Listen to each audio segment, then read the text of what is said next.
ज्या मुलाखतीची तुम्ही सगळेजण आतुरतेने वाट बघत होतात तो दिवस आज फायनली आलाय। आपल्या पाहुण्यांची ओळख करून द्यायच्या आधी तुमच्या सगळ्यांना गुढीपाडव्याच्या खूप खूप खूप शुभेच्छा। गुढीपाडव्याच्या निमित्तानं एक मस्त नवविवाहित जोडी मी तुमच्या भेटीला आणली आहे। तर स्वागत करूया कोकण हार्टेड गर्ल म्हणजेच अंकिता प्रभू वालावलकर आणि संगीत दिग्दर्शक कुणाल भगत यांचं। खूप स्वागत दोघांचं राजश्री। धन्यवाद। थँक्यू। गुढीपाडव्याच्या खूप शुभेच्छा। तुला सुद्धा खूप शुभेच्छा। खूप सुंदर दिसताय तुम्ही दोघं जण। तू सुद्धा खूप सुंदर दिसतेस। Thank you so much. तुम्ही दोघं जण किती पर्टिक्युलर आहात लुक्स बद्दल, तयार होण्याबद्दल हे मी तुमच्या लग्नाच्या दरम्यान बघितलंय। सो आजही तितकीच एक्साइटमेंट होती या इंटरव्ह्यूसाठी। हो, भरपूर जास्त होती खरं तर, कारण मला बऱ्याच जणांनी विचारलं की राजश्री मराठीचा इंटरव्ह्यू का नाही, तुमचं केळवण का नाही केलं राजश्री मराठीने, आणि मी सगळ्यांना एकच सांगितलं की ते करत होते पण आम्ही त्यांना सतत नाही म्हणत होतो, पण आम्ही लवकरच जाऊ आणि ते तो दिवस आलाय फायनली। आम्हाला लग्नाआधी खूप जणांनी विचारलं होतं, तू खूप वेळा विचारलास आम्हाला की केळवण करायचं वेळ नव्हता अगं। जे छान लग्न तुला दिसलंय ते मॅनेज सगळं आम्ही दोघंच करत असल्यामुळे तो आम्हाला इंटरव्ह्यू देणं शक्य नव्हतं, पण आज आम्ही खूप एक्साइटेड होतो सगळं। आणि केतकीने आपल्यासाठी एवढं सगळं छान अरेंज केलं, इन्क्लुडिंग आपले कपडे। कधीपासून समोर आहे पण खाता येत नाहीये। ओके, आपण जाऊयात त्याच्याकडे वळूयात, पण त्याच्या आधी लग्नामध्ये मी तुम्हाला उखाणा घेताना ऐकलं नाहीये, कारण सगळेच विधी होते, बरंच काय काय सुरू होतं। तर आता गुढीपाडवा पण आहे आणि 1.5 महिना झालाय आता लग्नाला, सो एक एक उखाणा होऊन जाऊ देत छान। हो, लग्न आम्ही आपणच मॅनेजमेंटच्या याच्यात ते सांगायला विसरलो की आम्हाला उखाणा घ्यायला पण लावा, हे सांगायचं। बाकी आम्ही सगळं सांगितलं होतं, हे करा ते करा। ठीक आहे, मी ओळख करून देते, उखाण्यातनं ओळख करून देते। थोडं मालवणीत घेऊ? येस, मस्त, खूप आवडेल। बघता बघता आमचे सूर जुळले कमाल, ओळख करून देताय ह्यो माझं घो कुणाल। मस्त कुणाल, आता एक्सपेक्टेशन एकदम हाय झालेत माझे तुझ्याकडनं। हाय, काल परवाच मूवी पाहिला आम्ही अगबाई अरेच्या, अंकिताचं नाव घेतो, गुढीपाडव्याच्या शुभेच्छा। वाह वाह वाह वाह, खूप खूप मस्त। पण कसा चाललाय संसार? खूप मस्त संसार काहीच असं काही हे वाटत नाही की काहीतरी वेगळं आहे किंवा काही, पण छान चाललंय। म्हणजे आम्ही दोघेही कामामध्ये बिझीच असतो। हो, त्यामुळे खुश आहेस? मी आनंदी आहे, खूप जास्त खुश आहे, खूप जास्त खुश आहे, कारण लग्नानंतर चेहऱ्यावर अरे खरंच खूप जास्त खुश आहे मी। तिला मी माहिती आहे, कारण माझं स्वप्न पूर्ण झालंय। मी तिला नेहमी म्हणतो की आपल्या गोष्टी पूर्ण करण्यासाठी आपण धडपडलं पाहिजे, ज्या काही गोष्टी, कारण आमच्या लव्ह स्टोरीचा स्ट्रगल खूप मोठा आहे आणि खूप खुश आहोत। म्हणजे लग्नानंतर काम चालू झालंय आमचं, म्हणजे माझेही काही पेंडिंग मूवीज होत्या, तिचंही शूट्स होते, पण छान संसार आणि हे सगळं बॅलन्स होतंय। तर जरा सुरुवात करूया आपल्यासाठी एवढा जो काही सुंदर बेत बनवलाय केतकीने। चला कुणाला सुरुवात करू का?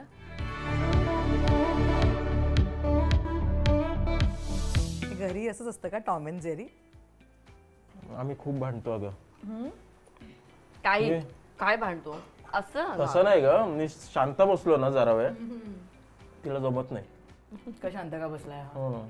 प्रश्न विचारत राहते, का शांत बसलायस, का असं करतोयस, का असं वागतोयस। ओके, सो जो सगळ्यांनाच प्रश्न पडलाय तो मलाही पडलेला प्रश्न आहे। जेव्हापासून तुम्ही तुमचं लग्न अनाऊन्स केलं, कशी आहे लव्ह स्टोरी? कधी सुरू झाली आहे, कुठून सुरू झाली आहे, काय आहे नेमकी स्टोरी? ही जिथून सुरू झाली तिथूनच सुरू होते। हा, इथून सुरू झाली आहे। कुणाल, पहिला मान?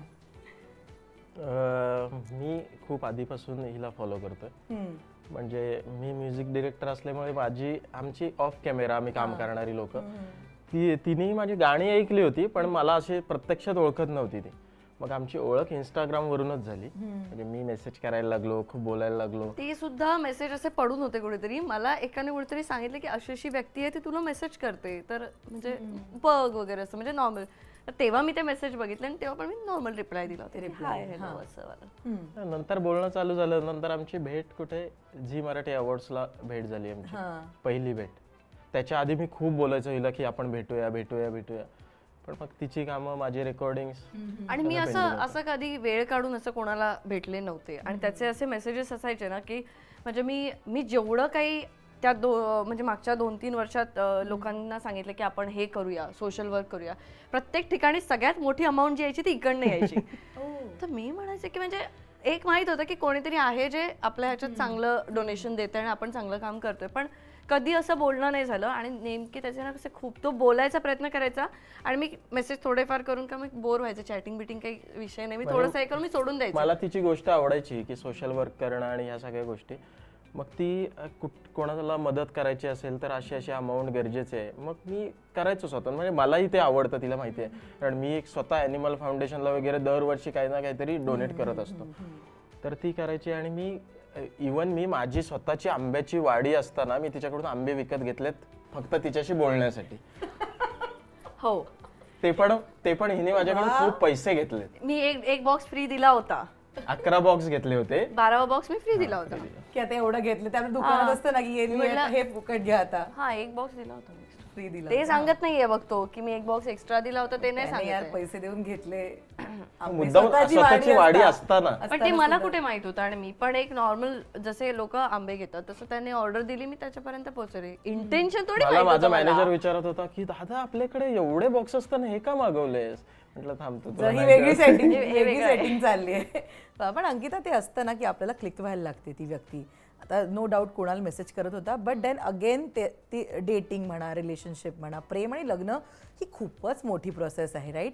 तुला ही व्यक्ती कधी क्लिक झाली आहे? चॅटिंग नंतर, चॅटिंग दरम्यान काय होता तो दिवस, की ती मुवमेंट काय होती? नाही, कधीच मी विचारच केला नव्हता की म्हणजे लग्न करेन किंवा काय असं. मी खूप लग्नासाठी घाबरायचे आणि मी सगळ्यांना सांगायचे की नाही, ही रिस्पॉन्सिबिलिटी मला नाही जमणार वगैरे असं. कुणाल सोबत जेव्हा मी बोलले भेटले तेव्हाही माझं काही इंटेन्शन नव्हतं की चला आता ह्याच्यासोबत काही जुळतंय का बघूया किंवा असं काही नाही. पण आम्ही सहज बोलायचो आणि बोलता बोलता त्याने मला विचारलं. ती मला आता रिसेंटलीच मला सांगितलं तिने की आम्ही झी मराठी अवॉर्ड्सला फर्स्ट टाइम भेटलो, म्हणजे आमचं इंटरॅक्शन झालं फर्स्ट टाइम, तेव्हा ती मला शोधत होती. नंतर शोधत होती म्हणजे म्हणजे माझं कसं आपलं अवॉर्ड फंक्शनला पहिली कॅटेगरी झाली की सर्वोत्कृष्ट संगीत, ते अवॉर्ड मला मिळालं आणि मी लगेच निघणार होतो, पण ही मला शोधत होती. नाही, शोधत होती त्यामागे पण कारण आहे की आपण कोणाशी तरी बोलतो, नॉर्मल हाय हॅलो असतं आणि तो मी रेड कार्पेट होस्ट करते, सो मी बाहेर होते आणि तो समोरून जात होता आणि तो दिसला मला, पण मी लिंक्स घेत होते त्यामुळे मला जमलं नाही बोलायला. त्यामुळे मी त्याला नंतर शोधत होते की हाय हॅलो तरी केलं असतं बाबा, कारण आपण नॉर्मल बोलतो आणि भेटलेच नाहीये कधी. आणि त्याने मला एवढा वेळ विचारलं होतं की भेटूया का आणि तरी मी भेटले नाहीये, म्हणून मी शोधत होते का बाबा. तर मी हे सांगत होते हा, तो जेव्हा बोलायचा वगैरे आणि नंतर त्याची जशी गाणी असतात ना तसंच तो कधी कधी अगदी काव्यात्मक असं बोलतो. आणि म्हणून मी बोलते की तू मला भुरळ पाडलीस हा, ते बोलून बोलून असं की एकदम छान. आणि तो आहेच तसा, मनाने पण आहे तसा, स्वभावाने पण माझ्यासारखाच आहे तो आणि माझ्या इतकाच हळवा आहे तो, पण तो खूप छान बोलतो. आणि सगळ्यात पहिलं जेव्हा तो मला भेटला होता, मी एका गोष्टीसाठी लग्न ह्याच्यासाठी घाबरायचे, ते म्हणजे आम्ही 3 बहिणी आहोत, त्यात मी मोठी. तू बघितलंस लग्नात की आई बाबांचं कसं काही आहे. आणि आई बाबा कधीच गावातून बाहेर असे पडलेले नाहीयेत, सगळ्या गोष्टी त्यांना मॅनेज करणं किंवा काय. माझ्या दोन्ही बहिणींचे लग्न झाल्यानंतर काय वगैरे ह्या सगळ्या गोष्टींनी माझं लग्नाचा कधीच डिसिजन होत नव्हता. जेव्हा मी ह्याच्याशी ह्या गोष्टीवरती बोलले ना, तेव्हा त्याने त्या गोष्टीची मला शाश्वती दिली की तुझ्या घरी काही चेंज नाही होणार. आणि हे सुद्धा तो बोलला की त्याच्या एका बोलण्यातनं मला जाणवलं की त्याच्यासाठी त्याचे भाऊ आणि त्याचे आई वडील किती इम्पॉर्टंट आहेत. आणि हा घरातला सगळ्यात छोटा आहे, मी घरात माझ्या सगळ्यात मोठी आहे, त्याच्यामुळे मी त्याला नेहमी सांगते की मी त्याचं टोपण त्याला घरात मुन्ना म्हणतात, तर मी त्याला सगळ्यांना मी त्याला नेहमी सांगते की तुझ्या घरात तू मुन्ना आहेस पण माझ्या घरात मी अंकिता आहे. हा आपल्यामध्ये थोडासा फरक आहे की मी सगळ्या गोष्टींचं, म्हणजे घरी काय झालं की आई बाबा मला फोन करून डिसिजन घेतात, तुझ्या घरी डिसिजन घेणारे तुझे मोठे भाऊ आहेत, तू लहान आहेस. सो ते सगळं मग बॅलन्स होताना दिसलं आणि मग मला असं वाटलं की ठीक आहे बघूया म्हणजे काही होतंय का. पण मला आई बाबांना कन्व्हिन्स करण्याची अजिबात ताकद नव्हती. मी याला बोलले की मी कन्व्हिन्स करायला अजिबात जाणार नाही. मी तिला म्हटलं होतं तू ठाम राहा, बाकी मी काम करीन जे करायचंय ते. आम्ही एक वेळ अशी होती की आम्ही आता हिच्या गावी गेलो होतो, म्हटलं आज आपण. किती वर्षाचं डेटिंग आणि रिलेशन? 2.5-3 वर्ष. 2.5-3 वर्ष. बरं सिक्रेट ठेवलं. सिक्रेट होतं. बघ आईला आम्ही भेटायला गेलो होतो, त्या दिवशी आम्ही ठरवलं होतं की आज जे काय ते आपण पूर्णपणे बोलूया, कारण माझ्या घरून खूप फोर्स करत होते लग्नासाठी की काहीतरी कर, काहीतरी विचार कर, आता खूप वेळ झाला. मग आम्ही त्या दिवशी ठरवलं होतं की आज आईला सगळं सांगायचं आणि मी जे काय ते मी बोलेन. मी याला सांगितलं होतं की मी आई बाबांना कन्व्हिन्स करायला काही मला तेवढे एफर्ट्स नाही घेणार आहे, मला खूप असं म्हणजे भीती वाटत होती आई बाबांना कन्व्हिन्स करण्याची. आणि त्याने मला सांगितलं होतं की तो सगळं बघेल. आणि नेमकं तेव्हाच बिग बॉसचा विषय आला आणि बिग बॉसमध्ये जाणं ही त्या वेळेला खूप मोठी रिस्क होती, कारण लग्नाचं पण ठरवतोय आणि मी एका अशा प्लॅटफॉर्मवरती जाते जिथे काय होणार आहे मला माहित नसणार आहे. एप्रिलमध्ये आय थिंक आम्ही असं ठरवलं होतं की बिग बॉस मध्ये जाऊया, मार्चमध्ये ते चालू होतं. पण नंतर मग असं डिसिजन झालं की नाही, घरी सांगितल्याशिवाय मी जाणार नाही, की घरी आपल्याबद्दल सांगितल्याशिवाय घरी आपण, कारण मला माहिती होतं की आतमध्ये गेल्यानंतर माझं काहीतरी इमोशनल हे होईल, काहीतरी होईल, मी ब्रेकडाऊन होईल, आणि तेव्हा नेमकं तुझी गोष्ट काहीतरी बाहेर येईल, तर माझ्या आई बाबा घरात बसून सरप्राईज नको व्हायला की हे अजून काय. मी म्हटलं आई बाबांना ही गोष्ट क्लिअर करून ऍटलिस्ट मला बिग बॉस मध्ये जाऊ दे. तर आम्ही आधी म्हटलं की जाऊया, ह्या तारखेला जाऊया, त्या तारखेला जाऊया, ह्याचे काहीतरी शूट्स असायचे माझे आणि काहीच होत नव्हतं. तर एक दिवस मी याला म्हटलं की बघ तुला करायचंय का लग्न आपल्याला, ते आधी क्लिअर करूया, आपण वेळ काढूया आणि निघूया आता. हा बोलला खूप पुढे पुढे जात होतं, खूप पुढे पुढे जात होता आणि बिग बॉसची डेट जवळ येत होती. तर हा म्हणाला उद्या निघूया. म्हटलं बघ, आणि तिकडे गेल्यानंतर काय करायचं, तर काय बोलायचं, तो बोला मी बघतो, आपण निघूया. आम्ही दोघेही निघालो, म्हणजे सकाळी निघालो 8 वाजता, संध्याकाळी 8-1 वाजता पोहोचणार होतो. मी याला म्हटलं जर जेवायला नाही वाढलं घरच्यांनी तर आधी जेवून जाऊया. म्हणून आम्ही देवबाग मधल्याच एका हॉटेलमध्ये मस्त जेवलो भरपूर. घरी गेलो आणि मी असं म्हटलं की आई, आधी मी फोन करून कल्पना दिली होती की असा असा मुलगा आहे आणि मला तुम्हाला भेटवायचं आहे आणि बोला जरा तुम्ही असं वगैरे. तर आईचं असं होतं की अचानक काय हे सगळं नवीन वेगळंच काय घेऊन आली आहेस आणि लग्नाचं काय मध्येच खुळ आलं तुझ्या डोक्यात. म्हणजे माझ्या घरून लग्नासाठी फोर्स नव्हता, पण अचानक मुलगी लग्नाचं बोलते डायरेक्ट, तर का असं होतं. मग मी तिला म्हटलं की बिग बॉस काय आहे हे त्यांना मला सांगावं लागलं की मी अशा शो मध्ये जाते, त्यामुळे मला तुम्हाला आधी गोष्टी क्लिअर करायच्या आहेत, म्हणून मी असं पटकन तुम्हाला सांगते. आम्ही गेलो घरी. घरी गेल्यानंतर बाबा काम करत होते काहीतरी आणि आई पण काम करत होती. मी आईला म्हटलं आलोय आम्ही, बोलायचंय असं. आई म्हणाली ठीक आहे बोलूया.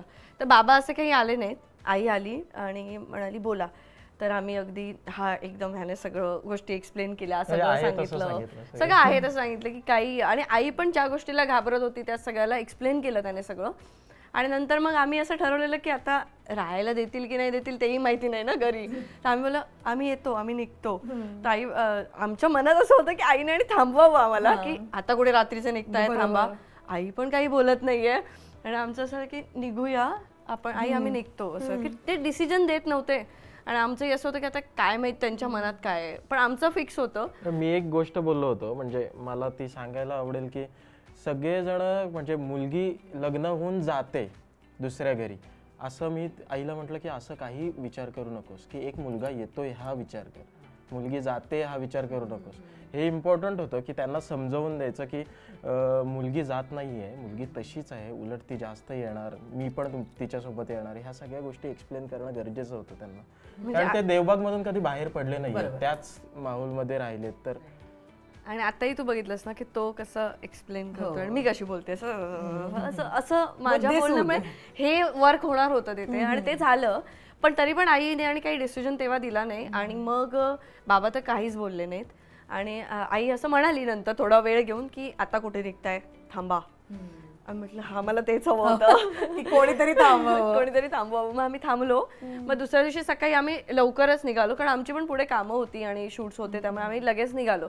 तर बाबा काय बोलले नव्हते, बाबांच्या पाया पडलं तेव्हा बाबांनी फक्त आशीर्वाद दिला होता मला, बाकी काही बोलले नव्हते. पण आई कन्व्हिन्स होती, हे आईच्या वागण्या बोलण्यावरनं कळत होतं, पण ते पण आई बोलली नव्हती.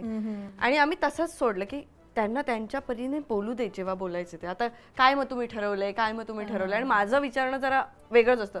मग तुम्ही तर काय ठरवलं मला सांगा, असं ते नको. म्हणून मी याला म्हटलं की आपण शांत बसूया.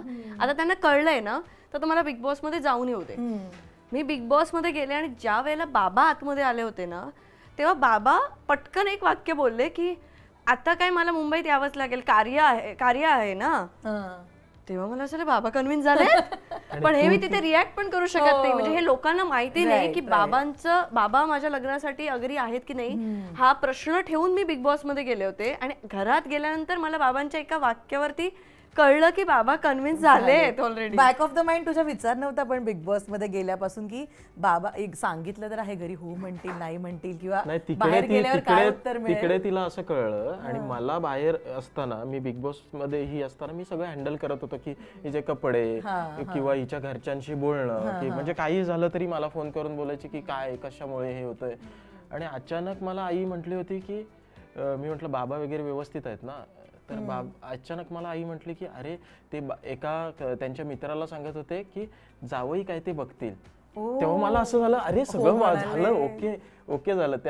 त्या वेळेनंतर वर्ड्स होते हे सगळे. आणि मला एवढं माहित होतं की बिग बॉस मध्ये मी गेल्यानंतर मी एकच सांगितलं की तू जसा आहेस ना तसा माझ्या आई वडिलांना तू कळशील की तू सगळं सांभाळशील आणि सगळं. तर आपली मुलगी तिथे नाहीये प्रेझेंट. म्हणजे एक वेळ अशी असते की आई वडिलांना असं वाटतं ना की हे मुलीने सांगितलं असेल म्हणून जावयाने केलं असेल.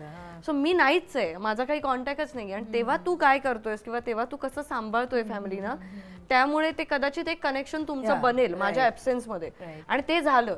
सो बिग बॉस हा एक म्हणजे शो किंवा फेम किंवा ह्याच्यासाठी बाकीच्यांसाठी असेल, माझ्यासाठी हा एक फॅमिलीना एकत्र आणण्याचा एक टास्क होता. आणि माझ्या लग्नासाठी कन्व्हिन्स होण्याचा एक वेगळा बाहेर माझं वेगळं बिग बॉस चालू होतं जे माझं मला कळत होतं. सो आतमध्ये बाबा जेव्हा बोलल्यानंतर मला कळलं तेव्हा मी रिॲक्टही नाही होऊ शकले तिथे की म्हणजे बाबा लग्नाला अग्री झालेत का, हे पण नाही. मग बाहेर न्यूज झाली असती म्हणजे हिचे वडील लग्नाला तयार नव्हते असं वाटलं. सो पण बाबांनी नाही म्हटलं नव्हतं, पण बाबांनी तो एक वेळ घेतला होता समजायला किंवा सगळ्या गोष्टीला. पण आता असं झालंय की मला काही सांगायचं असेल कोणाला तर पहिलं त्याला सांगतात की अंकिताला असं असं सांग, कारण मी पटकन रिॲक्ट होणारी आहे.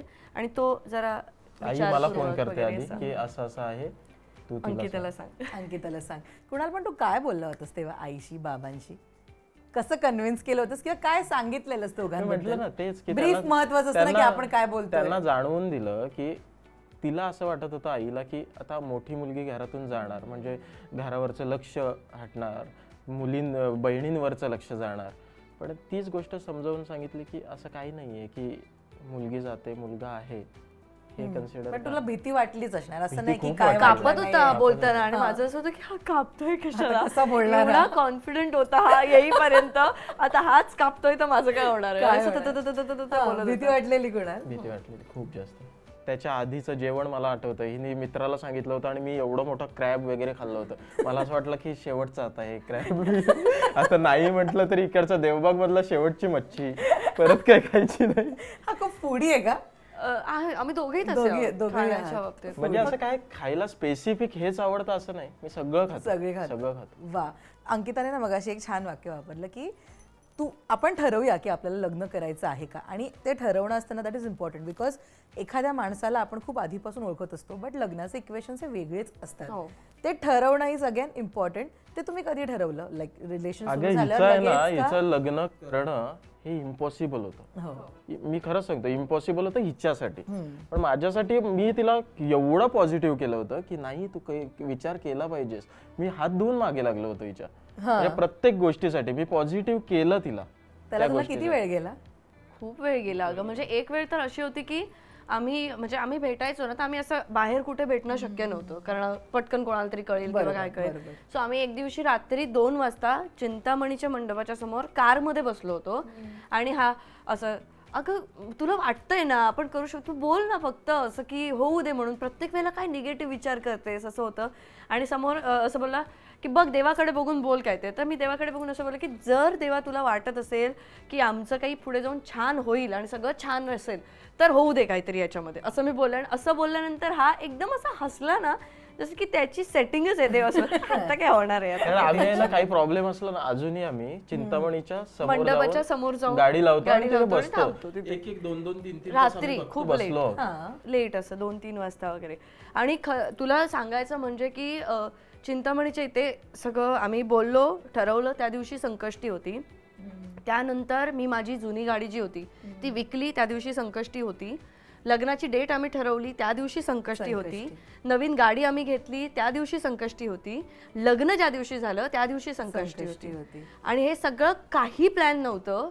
अचानक म्हणजे आम्ही लग्नाची डेट रॅन्डम ठरवली होती. आम्ही दोघांनी पत्रिका नाही जुळवली, आमच्या घरच्यांनी नाही बघितली. आणि आम्ही दोघांनी अशी डेट ठरवली नाही की विचार चांगला मुहूर्त काय किंवा काय. आम्ही असं बघितलं की नॉर्मली लग्न फेब्रुवारीत असतात, 11, 12, 13ला करूया. पण नंतर याचे वडील म्हणाले की नको आपण 13, 14, 15ला करूया. मग म्हटलं की ठीक आहे 13, 14, 15. आणि मग एक फंक्शन वाढल्यामुळे मग 13, 14, 15, 16 आम्ही असं केलं. सो 16ला लग्न आहे, रविवार आहे. नंतर कळलं की संकष्टी आहे. सो असं काही जुळून आलं नाही. त्यामुळे मी नेहमी म्हणते की माझं जे काही आहे, जे चांगलं होतंय किंवा काय होतंय त्याच्यामध्ये गणपती बाप्पा. क्या बात. अंकिताच्या घरच्यांबद्दल तू सांगितलंस कुणाल, तुझ्या घरी कसं सांगितलंस रे? माहिती होतं हे आधी? म्हणजे हा आम्ही एकदा फर्स्ट टाइम आय थिंक आपण देवबागला गेलो होतो ना, हो फर्स्ट टाइम गेलो आणि तेव्हा आम्ही खूप स्टोरीज टाकल्या. म्हणजे मी पहिल्यांदा कुठल्या तरी मुलीसोबत एवढ्या स्टोरीज पोस्ट केल्या, दिवसाला 5-5, 6-6 स्टोरीज पोस्ट करत होतो. नाही ह्याचं काय होतं माहितीये तेव्हा की मला हा बोललेला की काही स्टोरी नाही टाकायची. मी बोले मी अशी मुलगी आहे जिच्या काही ना काही स्टोरी असतात इंस्टाग्रामला. एकदम जर मी 7 दिवसासाठी गायब झाले आणि आपण जर दोघे कोणाला दिसलो तर तसंही कळणार आहे. त्यापेक्षा मी स्टोरी नॉर्मल पोस्ट करत राहते, जसं की फ्रेंड आहे असं, म्हणून मी खूप पोस्ट करत होते. खूप स्टोरीज पोस्ट केल्या. त्याच्यानंतर मग माझ्या घरच्यांना, माझे भाऊ वगैरे, त्यांना कळलं की ह्याचं काहीतरी आहे, हा फर्स्ट टाइम एवढ्या स्टोरीज पोस्ट केल्यात म्हणजे काहीतरी आहे. मग ते हळूहळू लिंक लागत म्हणजे घरचे माझे कन्व्हिन्स होते तसे, फक्त आई बाबांना थोडंसं कन्व्हिन्स करावं लागलं.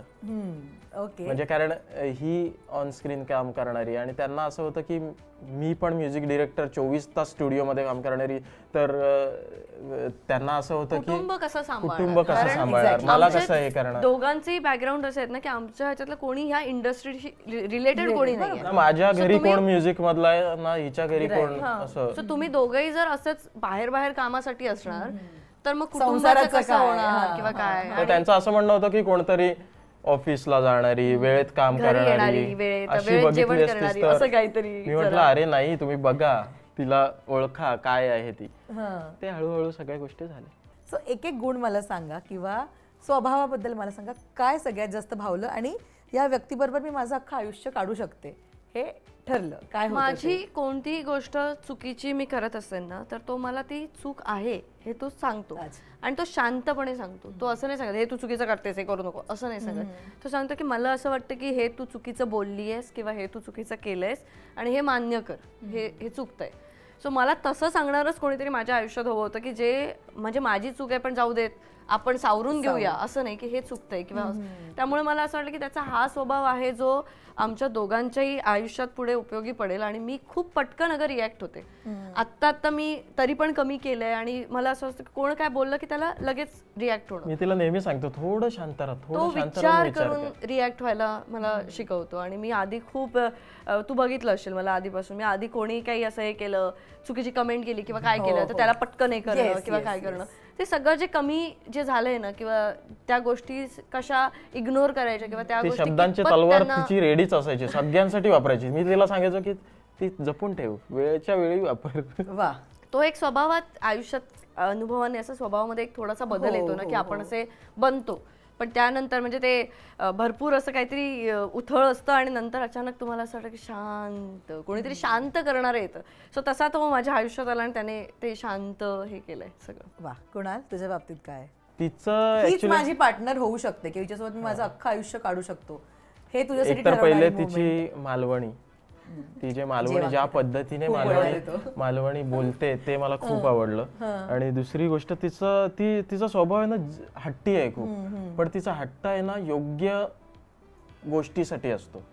म्हणजे एखाद्या बद्दल काहीतरी अत्याचार होत असेल तर लगेच ती जागी होते आणि काहीतरी त्याच्याबद्दल रिॲक्ट होऊया, करूया काहीतरी.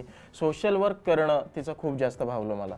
म्हणजे सगळ्याच गोष्टीबद्दल, ते टोल नाक्याचा विषय असेल किंवा ते बाथरूमवाला विषय असेल किंवा KEM चा विषय असेल, सगळ्याच गोष्टी ती अशी पडते आणि इमोशनल आहे. ते इमोशनल अटॅचमेंट आमची जास्त झाली त्याच्यामुळे. किती वेळ गेला पण साधारण तिच्याकडनं होकार मिळवायला? खूप गेला ग, खूप वेळ गेला. मला नंतर तर खूप नंतर जेव्हा आम्ही ठरवलं ना तेव्हा मला याची खूप दया आली, कारण मी सगळे मेसेजेस वगैरे वाचले. सो एक माणूस प्रयत्न करत होता हे मला त्या मेसेजेस मध्ये दिसलं, पण मी कधी कधी मेसेज करताना सोडून दिलेत आणि नंतर मग 1 महिन्यानी वगैरे मेसेजेस बघितलेत वगैरे. असं माझ्यासाठी ते खूप इम्पॉर्टंट होतं. आमचं म्युझिकवाल्यांचं कसं असतं माहिती, आम्ही स्टुडिओत गेल्यानंतर आम्ही सकाळी बसलो तर आम्ही कधी कधी संध्याकाळी रात्र होते तरी आम्हाला कळत नाही की बाबा रात्र झाले. आणि त्या याच्यात मी हिला मेसेज करायचो आणि हिला खूप मेसेज येत असतील तेव्हा, त्याच्यामुळे ते सीन व्हायला 1 दिवस 2 दिवस असे जायचे आणि मी सारखं बघायचो, अरे यार बघितलंय नाही अजून. हे जास्त झालं माझ्यासोबत.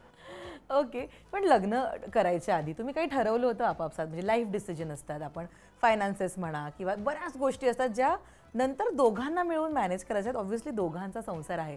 सो असे काही मुद्दे ठरवले होते की काय करायचंय काय नाही करायचंय आपल्याला? एक मुद्दा मी ठरवला होता तो म्हणजे की जर समजा मी त्याला एक प्रश्न विचारला होता की जर समजा एक अशी वेळ आली आहे की तिथे माझ्या आईवडिलांपैकी कोणीतरी आजारी आहे आणि इथे तुझ्या आईवडिलांपैकी कोणीतरी आजारी आहे, तर अशा वेळेला तू काय करशील? म्हणजे तू हे एक्सपेक्ट करशील का की सून म्हणून तू इथेच असलं पाहिजेस, की तू काय एक्सपेक्ट करशील? तर त्याने मला सांगितलं की माझी आई वडील ही तेव्हा माझी जबाबदारी असेल आणि तुझे आई वडील ही तेव्हा तुझी जबाबदारी असेल. तू गावी गेलीस तरी मला काही फरक पडणार नाही तेव्हा.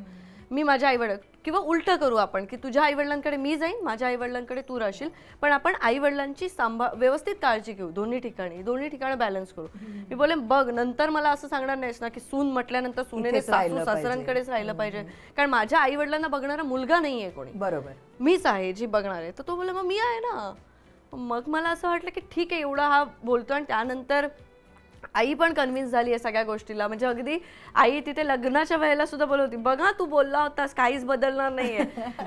अरे आई काय नाही बदलणार आहे, फक्त मंगळसूत्रच घातलंय, काही नाही बदलणार आहे असं सांगत होता. मग ते आणि तो खूप जास्त आईची मस्करी करत असतो, आईसोबत असतो. आणि आमच्या घरात असं खेळीमेळीचं वातावरण कधीच नव्हतं. आमच्या घरात असं सगळं नॉर्मल स्ट्रिक्ट वगैरे असं होतं. हा आल्यापासून ते घरात अगदीच मस्ती मजा मस्करी हे सगळं. बहिणींचा तर V3 म्हणून एक ग्रुप आहे, त्याच्यामध्ये मला आता +1 म्हणून ऍड केलंय. मला मी बोलायचेच नाही जास्त. म्हणजे मला मेसेजेस कधी यायचे, ताई बर्गर ऑर्डर करू का? हो, एवढाच मेसेज माझा. मी फार बोलायचे नाही. त्याच्यामुळे त्यांनी ह्याला ऍड केलंय की त्या निमित्ताने खूप काहीतरी बोललं जाईल आणि ताई बोलेल आमच्याशी. ती लहान बहीण आहे प्राजक्ता, ती हिला फोन नाही करत, मला फोन करते. रोज एक व्हिडिओ कॉल असतोच, मला रोज बोलणं होतं त्यांचं. म्हणजे माझ्याशी एवढं कधी नाही. आणि ते त्यांचा आम्ही ताईशी कुठे बोलायला फोन केलाय, त्याच्याशी बोलतो. सो त्यांचं चालू असतं. पण हा प्रश्न मला खूप आवडला, मस्त होता अंकिता हा प्रश्न.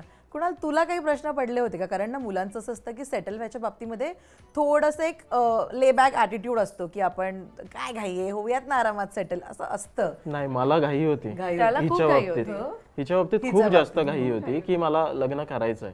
म्हणजे बिग बॉसच्या आधी तर मी हात धुवून मागे लागलो होतो. ते बिग बॉस मुळे थोडं लेट झालं. पण तू इम्पेशंट नव्हता झाला जेव्हा ही बिग बॉस मध्ये गेली होती? कारण आपण बघतो की तुला सांगतो, बिग बॉस मध्ये फॅमिली मेंबर असणं हे खूप कठीण आहे. म्हणजे बाहेर फॅमिलीसाठी खूप कठीण आहे, खूप जास्त कठीण आहे. की रोज रात्री अगं प्रोमो आल्यानंतर माझी झोप उडायची. म्हणजे मी बिग बॉसचं स्वतः काम केलेलं होतं, म्हणजे प्रोमोचं म्युझिक किंवा म्युझिकली बरंच काम केलं होतं. त्याच्यामुळे टीम मेंबर्स माझ्या ओळखीचे होते, तर मला कळायच्या काही गोष्टी की असं असं आहे. पण तेव्हा खूप त्रास व्हायचा की ही कशी हँडल करत असेल.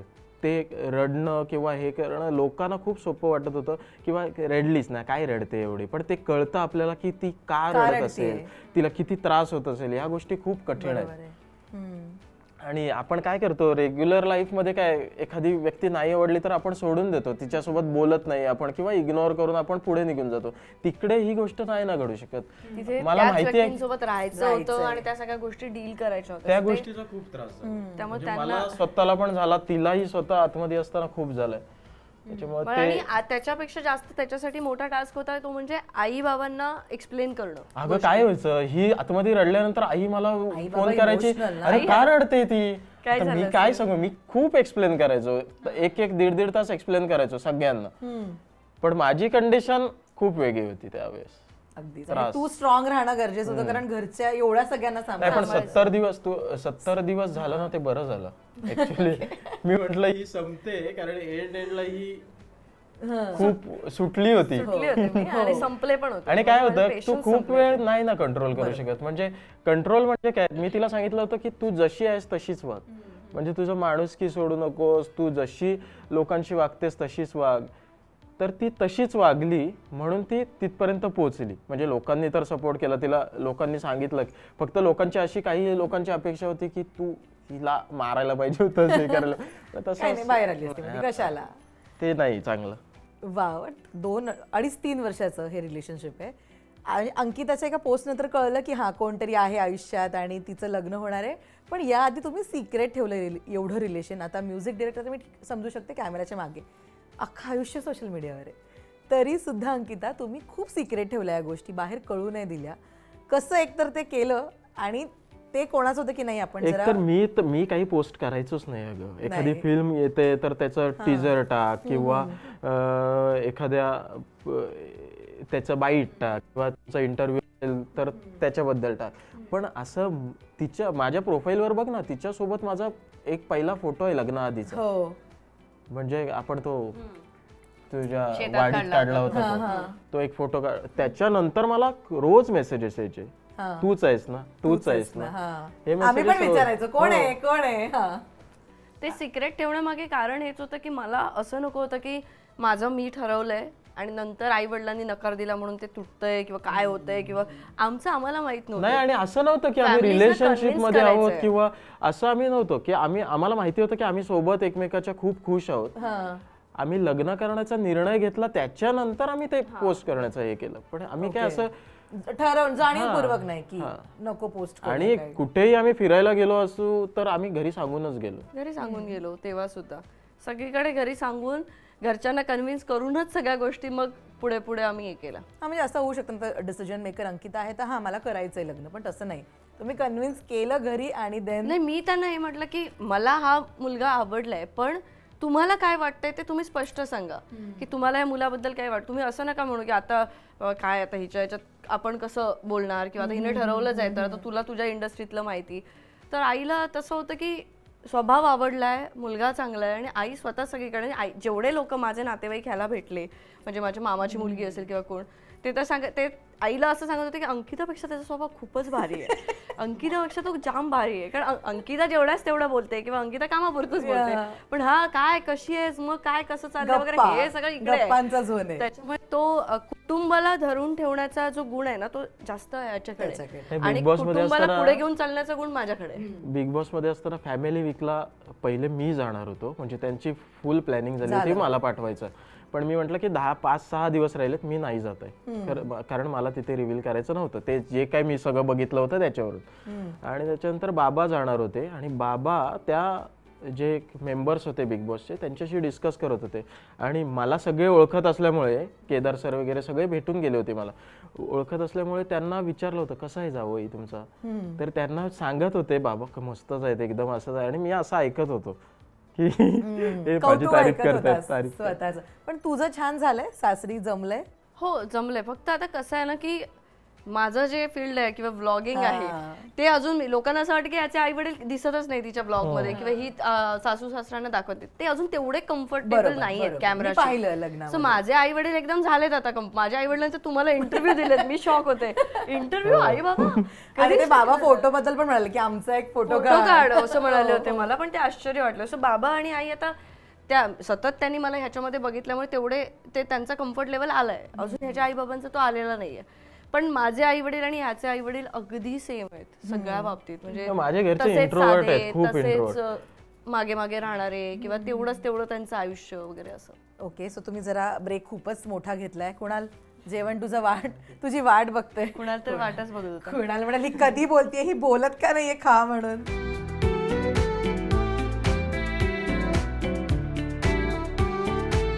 जेवण बनवते संगीता तू घरी? तुला येतं सगळं बनवतं? मला सगळं बनवलं येतं, पण मला सध्या वेळ नसल्यामुळे मी आता 1-2दाच बनवलंय, काही फारसं नाही बनवलंय.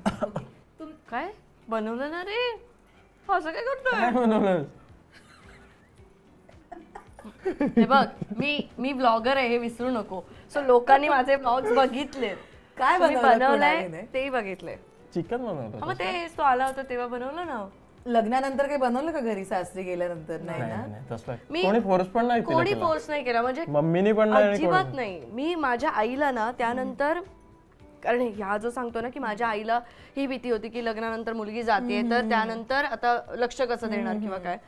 आता पूर्वीसारखं राहिलेलं नाहीये. मुलाच्या आई वडिलांसाठी सुद्धा तेवढंच कठीण आहे आणि मुलीच्या आई वडिलांसाठी सुद्धा तेवढंच कठीण आहे. कारण मी लग्न करून दुसऱ्याच्या घरी आले, पण आमचे ह्याचे दोन्ही भाऊ आणि यांचे सगळ्यांचे संसार वेगवेगळे आहेत. तिन्ही मुलं वेगवेगळ्या ठिकाणी राहत आहेत.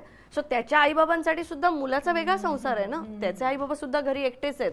जसे आता मी विचार करते की आम्हा तिघींची लग्न झाल्यानंतर आईबाबांचं काय, तिन्ही मुलांची लग्न झाल्यानंतर सुद्धा त्याचे आईबाबा एकटेच आहेत. ते त्यांचं गावी राहतायत किंवा काय करतायत, मुलांना शक्य नाहीये ते येऊन जाऊन आहेत. सो आईला मी तेच सांगितलं की दोन्ही गोष्टी बघ सेम आहेत, दोघांसाठी तेवढंच कठीण आहे. सो असं काही समजू नको की आमच्याकडनं काहीतरी गेलंय आणि दुसऱ्याला काहीतरी मिळालंय, काही नाही. दोघांकडे इक्वल सगळं हे आहे. वा, पण आपला पार्टनरना आपल्यासाठी इमोशनली अवेलेबल असणं खूप गरजेचं असतं. तुमच्या दोघांबद्दल मला ऐकायला आवडेल, कोण जास्त बोलतं आणि कोण जास्त छान ऐकून घेतं? व्यक्त होणं असतं ऐकून ना. पण मी घेतो, बोलतो पण मीच. हो हो हो की एखादं रिलेशन चांगलं चालायचं असेल पुढे हा तर कम्युनिकेशन खूप Correct, इम्पॉर्टंट आहे. म्हणजे आम्ही प्रत्येक तिला सांगितलं की 5 मिनिटाच्या वरती होऊन द्यायचं नाही, कुठलीही गोष्ट मनात ठेवायची नाही, सरळ बोलायचं. जे काय असेल ते, माझं चुकलं असेल किंवा तुला जे काय वाटत असेल ते सगळं बोलायचं. हो सगळं काहीच कारण नाही मी तिला एक प्रश्न विचारतो नेहमी गाडी चालवत असताना, पण मला ही झोन आउट खूप होते. मी सांगितलं होतं बिग बॉस मध्ये पण, मी जाण्याआधी पण त्यांना सांगितलं होतं खूप विचारात की मी जाते. पटकन विचारात जाते आणि मी झोंड आउट असते आणि मी माझ्या विचारात अशी गुंग असते, तर मला बाहेर आणावं लागतं. मी आणि तुला विचारतो कुठं पोचलेस, कुठे बसलीस, काय मग आता काय, आणि खरं खरं सांग, हे त्याचं हे असतं. त्याच्यामुळे मला तेव्हा मी माझं काय विचार करते हे सुद्धा सांगावं लागतं. आणि ते सांगितल्यानंतर तो असं ऐक अजून त्याच विचारात आहेस, तो का विचार करतेस किंवा काय करतेस. त्यामुळे असं आलं की विचार करण्याचं पण आता माझ्याकडे स्वातंत्र्य राहिलेलं आता ते नाही. कमी झालंय. पण ते छान आहे ना अंकिता, मनातलं जे काही आहे खूप ते खूप बाहेर चांगलं येतं. आहे. कारण आधीची मला सवय लागली होती, त्यामुळे बऱ्याच गोष्टी आणि आतमध्ये blast नाही होत ठेवणं. emotions हां. चा. अगं आधी ती आहे ना, तिला एखाद्या टॉपिक वरून मला 2-2 तास एक्सप्लेन करावं लागायचं. आता ती खूप कमी झालं ते सगळं, कारण ती खूप विचार करते. अगं म्हणजे आता शॉपचं काम चालू आहे, तर त्या शॉपमध्ये हे कसं लागेल, मग त्याचं काय, मग त्याचे पैसे किती होतील, खूप विचार करत बसते. मी म्हणतो होऊ दे ना, आता दिलंय ना, तर ते सगळं होऊ दे, नंतर बघूया आपण काय. ते खूप जास्त विचार करते. मग तो खूप नॉर्मल असं गोष्टी घेतो आणि मी खूप पॅनिक होऊन त्या गोष्टींचा विचार करते. म्हणजे उद्या इव्हेंट आहे, आज जर साडी रेडी नाही आहे ना, तर मी खूप पॅनिक होते. आणि तो म्हणतो एक साडी रेडी नाही, एवढी दुकानं पडली, जाऊ कुठेतरी, होईल काहीतरी. सो ते मॅनेज करणं हे त्याच्याकडे आहे जास्त. Okay, calmness to your chaos. हा, असंच आहे तसंच म्हणू एक्झॅक्टली, असं आहे तेव्हा. छान आहे. वेडिंग मुवमेंट मी ना खूप एन्जॉय केलं तुमचं लग्न. इतकं परफेक्ट होतं, सगळं छान होतं, प्रत्येक फंक्शन. हे अजिबात सोपं नाही आहे दोघांनी मॅनेज करणं. ते सगळं ते स्वप्न पडावं लागतं ना की आपले फंक्शन्स असे दिसतील किंवा आपण इतकं छान करूया लाईफ टाईम, राईट. कोणाचं जास्त असतं ना की मलाच असं हवंय, मला असं हवंय, हे कोण होतं दोघांपैकी? तू? कारण मी काही डिसाईड केलं नाही, ती डिसाईड करत होती, त्याच्यावरती ही मला दाखवायची की हे असं करतो. ओके, मी म्हणायचं ओके तुला जसं वाटतंय तसं. कारण आम्ही ठरवलं होतं त्याच्यापेक्षा खूप मोठं लग्न झालं, खूप मोठं झालं. आणि त्याला कारणीभूत जे बाकीचे लोक आहेत ना, की त्यांची मेहनत त्याच्यासाठी कारणीभूत आहे. कारण आधी आम्ही ठरवलं होतं, म्हणजे याने ठरवलं होतं की कोर्ट मॅरेज वगैरे आपण करूया, बेसिक घरातली लोक वगैरे असतील असं करूया. आणि माझं असं खूप आधीपासूनचं मी स्वप्न होतं. मी फक्त त्याला बोलले की मला करायचं होतं मोठं लग्न, म्हणजे छान लग्न, आणि मला ते सगळं जगायचं होतं. पण ठीक आहे, नसेल नशिबात तर राहू द्या, आपण करू कोर्ट मॅरेज, मी खुश आहे त्यात सुद्धा. तो बोला नाही तुझं स्वप्न होतं ना, मग आपण तसं करूया. तर मी म्हटलं पण काय, किती, कोणाला बोलवायचं, सगळं कसं मॅनेज करायचं. कारण आत्तापर्यंत माझ्या घरात असं काही लग्न कोणी मोठं केलेलं नाही. म्हणजे माझ्या आई वडिलांनी असं कोणाच्या लग्नाला गेले नाहीये, कोणाची उठबस केलेली नाहीये. सो त्यांना हे सगळं मॅनेज करणं जमणार नाही. मग तिथे मलाच लक्ष घालावं लागेल. तर मला करू काहीतरी आपण, चल 50 लोकांमध्ये करूया, तू खुश असशील. मी म्हटलं ठीक आहे 50 मध्ये करूया. मग ते हळूहळू सगळं वाढत गेलं. पण जसं मला हवं होतं त्यापेक्षा कितीतरी पटीने ते छान झालं. कुणालचे इनपुट होते का यामध्ये काही? होते, भरपूर होते त्याचे, पण जरा नंतर होते. नंतर सुरुवातीचे डिसिजन्स म्हणजे काय, इकडून मुंबईतून देवबागला जाणं म्हणजे किती स्ट्रगल आहे माहितीये का किती वेळा गेलोय माहितीये. म्हणजे नॉर्मल त्याला दाखवायचं आहे तर आम्ही इकडून देवबागला जायचो आणि नॉनस्टॉप जायचो आम्ही. एखादा ब्रेक घेतला तर 8 तासाची जर्नी आम्ही अशीच करायचो दिवसात एका दिवसात. कोणालाच नाही मी ड्राईव्ह करतो का? हो, मी देत स्टोरीज मध्ये नाही. कारण त्याला माझ्यावरती कॉन्फिडन्स नाहीये, पण मला आणि मी व्यवस्थित सगळे रूल्स पाळून व्यवस्थित गाडी चालवते. आणि त्याचं असं असतं की आता गाडीवरती आलेला आहे फाईन, त्याच्यामुळे बोलूच नकोस काही. हा आलेला आहे, त्याच्यामुळे तो स्पीड कधी कधी तो विसरतो, कधी कधी त्याला एकदम फुल स्पीड मध्ये कधीच आहे माहितीये का, लग्नाला येतानाच मग तेच मग ते ती घाई होती ना, तिथे हे करू शकतो. मी बघितलंय ते लग्न. बेस्ट मुमेंट तरी मला तुमच्याकडनं ऐकायला आवडेल. लग्नातली अनेक किस्से घडत असतात लग्नामध्ये, मजेशीर, काही इमोशनल करणारे. लग्नातली मंगळसूत्र घातलं तीच. आणि त्याच्या हळदीची मी सांगेन तर एक असा व्यक्ती आहे की ज्यांनी आमचं, म्हणजे तो टर्निंग पॉइंट असतो ना की आमच्या लव्ह स्टोरीतला टर्निंग पॉइंट, तो टर्निंग पॉइंट ती व्यक्ती आहे की ज्याच्यामुळे, आणि ती हळदीच्या दिवशी आली जेव्हा, तेव्हा मी म्हणजे हा रडला. रडलो खूप कोण जास्त होता? मी. कोण? अनिकेत म्हणून आहे, अनिकेत. तो म्हणजे झी साठी काम करतो. अरे हा, I so know, I know. अनिकेतने एक वेळ अशी आली होती की मी बॅकआउट केलं होतं. मी बोलले होते की नाही करायचंय मला लग्न बिग्न काही, आणि हा अगदीच म्हणजे ह्याने पण बोलला की ठीक आहे चल तुला नाही करायचं, किती कन्व्हिन्स करणार नाही का मुलीला, की ठीक आहे तुला नाही करायचं नको करू. आणि आम्ही बोलत नव्हतो किंवा काय नाही, आणि अनिकेतला मी हे सगळं सांगितलं. आणि मी त्या फेज मध्ये होते, म्हणजे सॅड सॉन्ग ऐकणं वगैरे म्हणजे फुल ही पण गेली होती, मीही गेलो होतो, पण माझं रेकॉर्डिंग चालू होतं याचं. आणि तेव्हा अनिकेत मला भेटायला आला होता. तो मला म्हणाला की झीचंच रेकॉर्डिंग चालू आहे, कुणाल तिथे आहे, तू चल माझ्यासोबत. तर मी म्हणाले की नाही नाही मी नाही येणार असं काही कुठे. तो म्हणाला की नाही नाही तो मुलगा खूप चांगला आहे, मी त्याच्याबद्दल खूप ऐकलंय आणि बऱ्याच जणांकडे मी चौकशी केली आहे, मला माहिती आहे की तो मुलगा कसा आहे, तर मला असं वाटतं की तुमचं काहीतरी जमलं पाहिजे, तू चल. आणि तो मला जबरदस्तीने तिथे घेऊन गेला. आणि त्यानंतर हा पण एकदम शॉक झाला की ही का इथे आली आहे. आणि नंतर मी परत एकदा विचार केला, आणि त्यानंतर खरं तर ह्या सगळ्या गोष्टी घडल्या, म्हणजे लग्न वगैरे हे सगळं. त्याच्यामुळे सगळ्यात जास्त इम्पॉर्टंट अनिकेत आहे आमच्या आयुष्यात. जसं सोशल मीडियावरती पण कोणतरी अनिकेत काय खाणार आमच्या आयुष्यात याच्यासाठी एक अनिकेत आहे जीवलग. वा, मस्त. इतकं सगळं छान सांगितलं अंकिता आणि कुणाल तुम्ही मला एकमेकांबद्दल. आता मला सांगा, अरे थांब ना, मला प्रश्नच पूर्ण नाही करू दे, थांब. वाईट गोष्ट नाही, स्वभावातला एखादा गुण जो बदलायचा आहे तुम्हाला एकमेकांच्या, किंवा बदलायला आवडेल, तर तो काय आहे? मी सांगितलं, मी म्हणजे तिच्या स्वभावात बदलण्यासारखं काही नाही, फक्त ती किती कौतुक करतो यार हा. पटकन रिॲक्ट होते ना, तेच मी तिला सांगितले की त्याच्यावर फक्त कंट्रोल कर, रिॲक्ट हो पण थोडा वेळ घेऊन ये, बस, बाकी काही नाही. छान. बाकी बदलली तर मला आवडणार नाही ती. हा कॉम्प्लिमेंट्स देतो तुला भरपूर जास्त, म्हणजे गिफ्ट देणं, कॉम्प्लिमेंट्स देणं हे सगळं इकडनंच होत असतं, मी त्यात नसते फार. ओके, तर काय बदलशील? याचं बदलेन म्हणजे स्वभावातलं काहीच नाही मला बदलायचंय, फक्त त्याचा एक स्वभाव आहे की म्हणजे बाहेर जाताना त्याला खूप छान दिसायचं असतं, आणि त्यासाठी तो भरपूर वेळ घेतो, म्हणजे माझ्यापेक्षाही जास्त वेळ घेतो. कपडे खूप आहेत तो म्हणजे एकदा तयार होण्यासाठी तो 5-6 वेळा तरी कपडे बदलतो. हे चांगलं दिसतंय का, ते चांगलं दिसतंय का, ते चांगलं दिसतंय का, हे ते. आजच्या ह्याच्यासाठी सुद्धा तो माझ्या मागे लागला, तर मला फोटो पाहिजेत, मला आधी बघायचे मी काय घालणार. माझ्या करिअर मधली पहिले जे बोललंय मुलाला वेळ लागतो, खूप वेळ लागतो. मी रेडी होऊन बसलेली असते, आणि मला सगळ्यात आवडत नाही ती गोष्ट हीच की तयार होऊन वाट बघत बसणं. माझ्या आयुष्यात आधी मला खूप कपडे घ्यायला आवडतात, म्हणजे खूप कपडे वेगवेगळ्या प्रकारचे मी ट्राय करतो, पण अगोदर कसं होतं की मी घातले की माझं मी निघायचो. यावेळेस आता काय होतं की मी घातल्यानंतर हे नाही चांगलं दिसत, बदल, त्याच्यामुळे वेळ जास्त लागतो. काही तू सांगतेस, तुझं जर डिसिजन नसेल त्याच्यात, तर मी माझं घालून निघू शकतो. ठीक आहे, चल आपण उद्यापासून ट्राय करतो, आम्ही तुला कळवू याच्यात काय होतंय ते. पण मला असं वाटत नाही, तू विचारायला येतोस हे छान दिसतंय का, हे छान दिसतंय, ही म्हणते की नाही हे बदल. मला विचारलंय, आता बघ हाच बोललाय, मनात जे असेल ते बोलायचं. मग तू विचारल्यानंतर माझ्या मनात जर आलं की ते खराब दिसतंय, तर मी बोलणार खराब दिसतंय. सगळं तुझ्यावर फिरतंय, कोणाला तुला असं नाही वाटत का? आता चालतंय. वा, पण दोघांपैकी छान गिफ्ट देण्यामध्ये छान कोण आहे? विचारपूर्वक किंवा डेट प्लॅन करण्यात कोण बेस्ट आहे? कोणाल? सगळं तोच. डेट अशी म्हणजे आम्ही काय कुठेही जातो तिथे मी तिला मला शांत ठिकाण आवडतं, समुद्राच्या काठावर बसणं. याला सनसेट बघायला आवडतं, त्यामुळे मला सनसेटचा वेळ लागला, नाहीतर आधी मी सूर्यास्ताला नॉर्मल सूर्यास्तासारखं बघायचे. पण त्याचं सूर्यास्ताबद्दलचं पण जे प्रेम आहे किंवा जे काही त्याचं बोलणं असतं, त्याने कोणीही तो सूर्यास्ताच्या प्रेमात पडेल असं असतं. त्यामुळे मला खूप जास्त आवडतं सनसेट, सनराईज पण आवडतो, सनसेट खूप जास्त आवडतं. आणि मी आय थिंक मी आयुष्यात कधी सूर्योदय असा बघितला नव्हता. सनराईज 5:30-6 वाजता उठून आम्ही गेलो होतो फक्त सनराईज बघण्यासाठी.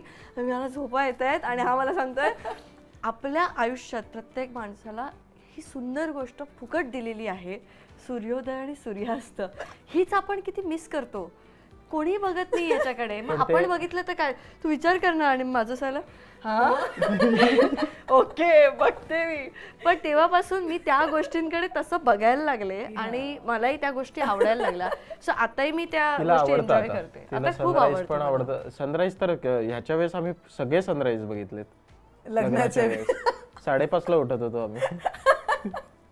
कुणालचं एक्सप्लेनेशन पॉवर कमाल आहे, पण मला खूप आवडते सनराईज आणि सनसेट का बघावा ते. पण तिने ते एक्सेप्ट करणं पण तितकंच महत्वाचं. नाही तर असं असतं की हा तू बघून ये, मी थांबते इथे, हो असं नाही मी केलं. है ना. नाही पण त्याच्यामुळे म्हणजे मी तिला फर्स्ट टाइम असं लग्नासाठी विचारलं होतं, तेही सनसेटच्या वेळेसच, सुवर्ण कडेवर आय थिंक. अंकिता तुला ड्रीमी प्रपोजल मिळालंय लग्नासाठी? प्रपोज असतं ना. मी खूप ड्रीमी काय काय करून ठेवलं, त्याच्यामुळे ते असं स्पेसिफिक तिला आठवण. अगं तो खूप गिफ्ट देणं, खूप हे करणं, त्याचं ते खूप होतं आधीपासून. म्हणजे आपली पहिली भेट तर पहिली डेट विषय सांग ना. म्हणजे की आमचं ठरलं की ह्या दिवशी आपण भेटूया, आणि ही मला स्कूटीवरती भेटायला येणार होती अगं. आणि आम्ही एक प्लेस ठरली, तिथे आम्ही दोघं जण वेगवेगळ्या गाड्यांनी भेटणार होतो. पण माझं असं म्हणणं होतं की नाही, मी तुला पिकअप करणार, मग जाऊया आपण. ते कसं वाटतं म्हटलं वेगळं. एवढं काय सिरियस. एक तर मुंबई, पार्किंग होणार नाही, म्हटलं मी काही कार घेऊन येऊ शकत नाही जिथे आपल्याला जायचंय तिथे, तर मी टू व्हीलरने येईन, तू तुझ्या कारने, आपण भेटू, तू तुझ्या घरी जाशील, मी माझी घरी जाईन, एवढं काय त्याच्यामध्ये. आणि कसं होतं, मी येणार, मग तू माझ्या गाडीत बसणार, मग मी तुला घेऊन जा. एवढं रोमॅन्टिक विचारच नाही. दार बीर नाही उघडलं. मला ती गोष्ट अजूनही आठवते. म्हणजे तेही चिंतामणीच्या समोरच घडलं.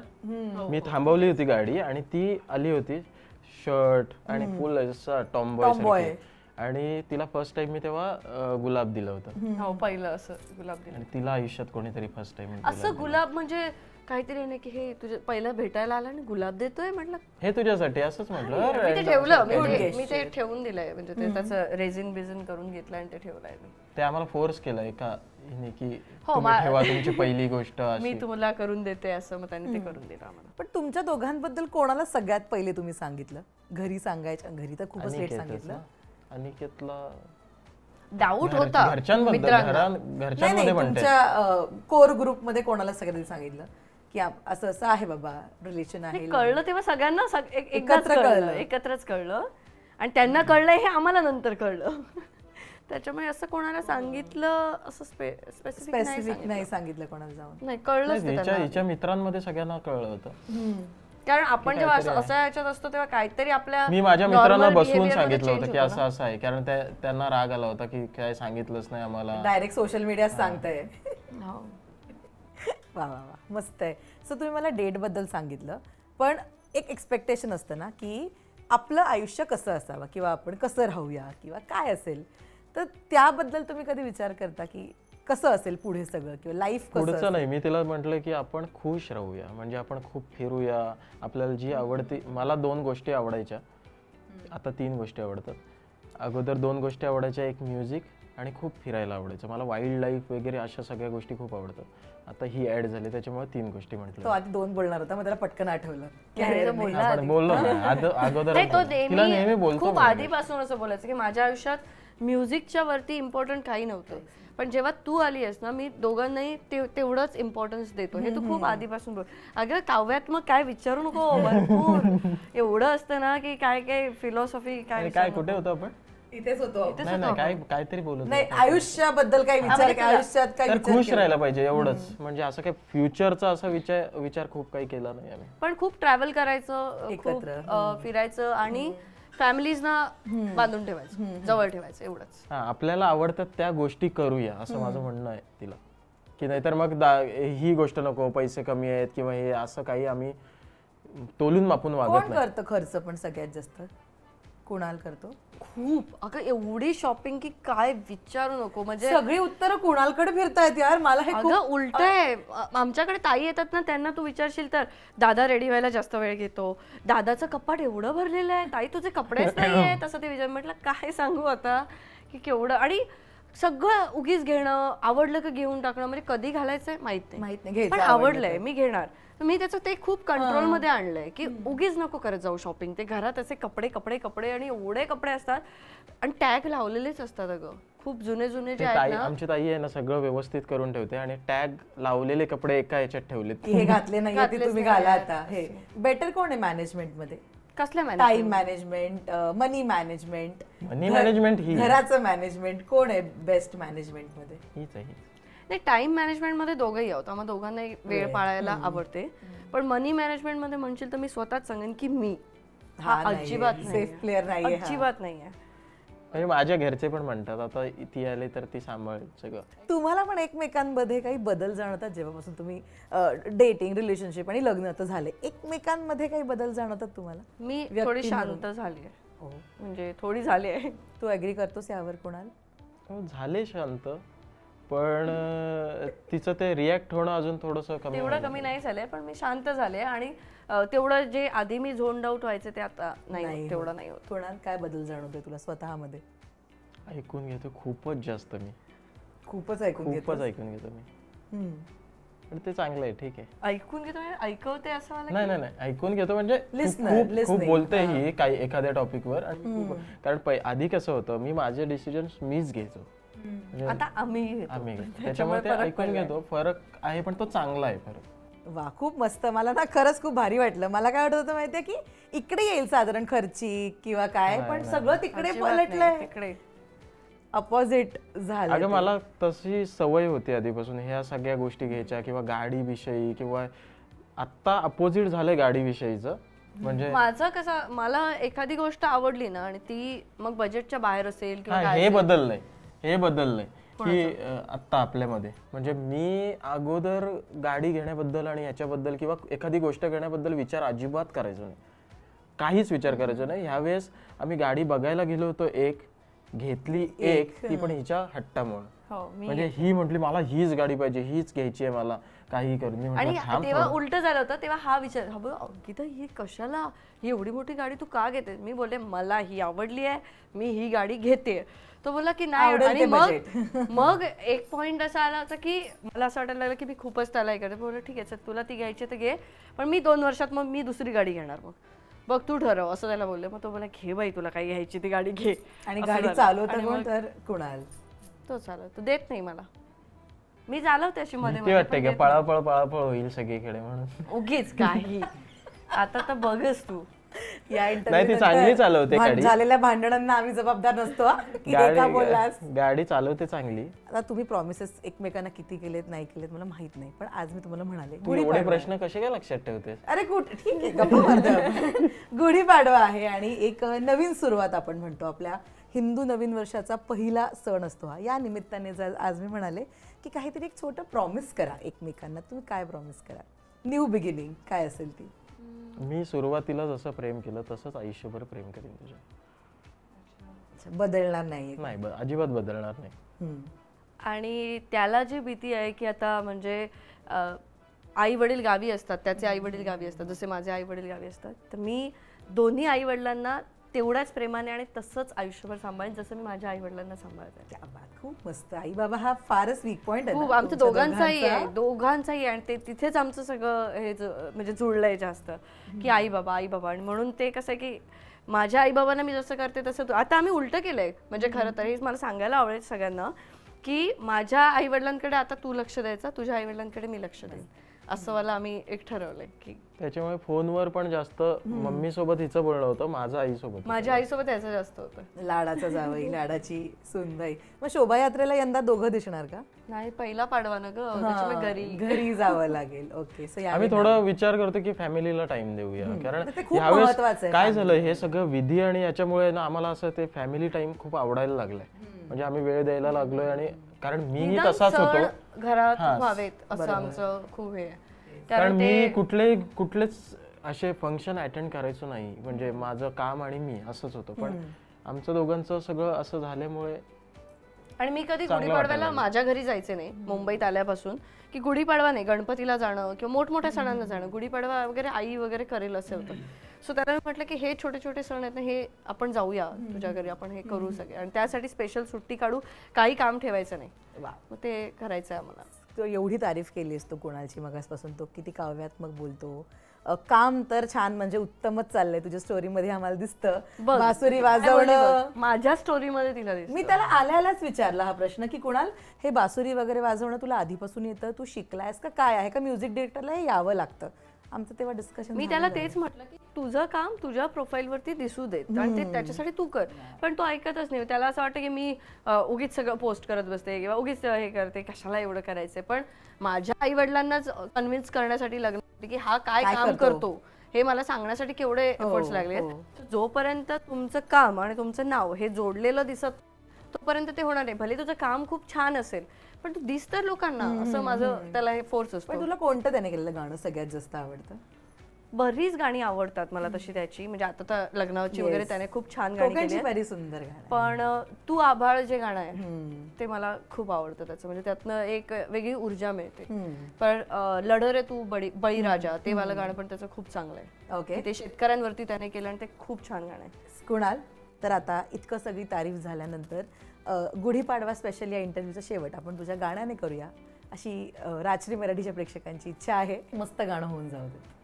आमचं आवडतं म्हणजे जवळचं, आमच्या खूप जवळचं गाणं आहे ते. म्हणजे ते गाणं का म्हणायचं तेही मी सांगते की जसं मी तुला सांगितलं की मी लग्नासाठी रेडी नव्हते किंवा मला असं ते मी माझ्या एकट्या वेगळ्या झोनमध्ये असल्यामुळे त्याने मला ते गाणं गाऊन कन्व्हिन्स केलं. आणि या गाण्यामागची स्टोरी आता राजश्री मराठीवरती लोकांना कळतेय, कारण सगळे म्हणायचे की काय स्टोरी आहे या गाण्यामागे. तर त्याने त्या गाण्याचे लिरिक्स जे होते जे आपण असेच ऐकायचो ते मला अगदी म्हणजे तू समजून घे त्या गाण्यात काय सांगितलंय आणि अगदी तसं तुझं आयुष्य असेल असं त्याने मला जेव्हा सांगितलं तेव्हा त्या गाण्या थ्रू मी त्याच्याशी कनेक्ट झाले.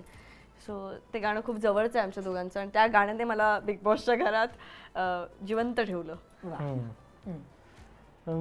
सूरज की पहली किरण से आशा का सवेरा जागे, चंदा के किरण से धुलकर घन घोर अंधेरा भागे, चंदा के किरण से धुलकर घन घोर अंधेरा भागे, कभी धूप खिले कभी छाँव मिले, लंबी सी डगर न खले, जहाँ गम भी ना हो आंसू भी ना हो, बस प्यार ही प्यार पले.